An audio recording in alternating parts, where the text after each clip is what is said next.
€16.41. Qysh është e mundur që një shifër kaq e vogël të flet kaq shumë? Që një kryeministër për shumë vite u shtirë si ata, por nuk ishte si ata. Po du me folë sot për një shifër që nuk kalon rahat që disa ditë. €16.41. Qysh është e mundur që një shifër kaq e vogël të flet kaq shumë, të pasqyroj shumë, të jetë kaq e dukshme, po të kaloj disi në heshtje. €16.41. Ka një arrogancë këtë shifër, dhe në fund pikrisht kjo arrogancë më ka shty me folë sot. Shifra €16.41 e kursimeve të kryeministrit nuk është një shifër që ngjall pasigurim për të, që ngjall ndjenjen e solidaritetit që të bën të bashkëndjesh apo që gjeneron keqardhje.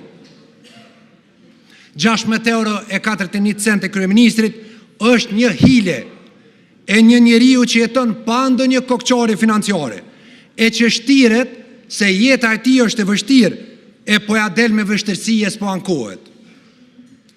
Manipulimi është një karakteristikë e rrezikshme dhe dëmshme e cili do udhëhec. Dhe €16.41 është moment klasik i manipulimit varfërisë nga një njeri që nuk jeton varfëri, po sillet si i tillë. Kryeministri nuk ka kokçare të varfërisë, mos u mërzitni. Realitetin që muj me besu është që as pare në kulet s'mon. A e din kush tjetër s'ka pare në kulet? Një familjar që barnat e kancerit po duhet me i ble për shak mungesave të mëdha, ose atyre që u duen €200 në ditë për barnat që po i blen me kontraband për shkak se qeveria e kryeministrit nuk i siguron. Një kryeministër si ti nuk ka problem financiar se çfarë sjell dita, java apo muji. Një kryeministër si ti nuk mund barazohet me një baba që në mes të muajit futet në shtëpinë e tij, e sheh familjen e tij dhe mbi supet e tij qëndron një peshë që sa nuk e shem. €16.41 për të janë shumë pak para nevojave të familjes tij. Ti nuk mund barazohesh me një student që vendos të ngritet më herët nga tavolina, e niset e vetmuar mbanesë, sepse të tjerët janë duke bërë plane për të vazhduar, pa jo e din që €16.41 nuk do të mjaftojnë as deri në fund të muajit, e lere mo për ta pirë një kafe me shoqni. Ti nuk mund barazohesh me një nanë që e merr autobusin çdo ditë me shku në punë, dhe kur kthehet vonë në shtëpinë e saj, është e trazuar në shpirt, sepse €16.41 nuk mujnë me i dalë për mbramin e maturës vajzës saj që po e pret fustanin pas 2 muajve. Ti nuk je si ata. Nuk je as si shumica këtij kuvendi, as si Kosova që është jashtë. Shumica jonë e dim se çfarë vujtjesh e përpjekjesh të vynë me furnizu familjen tonë çdo muaj. Si sot, ashtu që 20 vite ti je një njeri që nuk ke punu për mbijetesën financiare tone.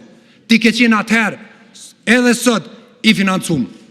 Nuk e din çka do të thot me u refuzu nga puna, me lyp punë, as me qenë student me diplomë gjet e mos me gjet punë.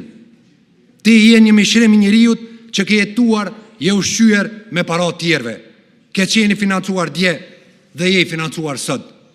Prandaj €16.41 apo çfarë do shifre tjetër është e parëndësishme për këtë kryeministër. Varfëria është një maske pëlqyer e një politikani populist, por jeta në një shtëpi të madhe me një qira tult, e rrethuar me 20 polic e me veturat më të mira qeverisë, kjo është realiteti yt. E realiteti i €16.41 është realiteti atyre familjeve që shpresoj që do ta thejnë ciklin e varfërisë e që fëmijët e tyre do të kenë begatinë e duhur në Kosovën tonë e mos të marrin rrugën e mërgimit. A ditë kur e kuptun që një kryeministër për shumë vite u shtirë si ata, por nuk ishte si ata.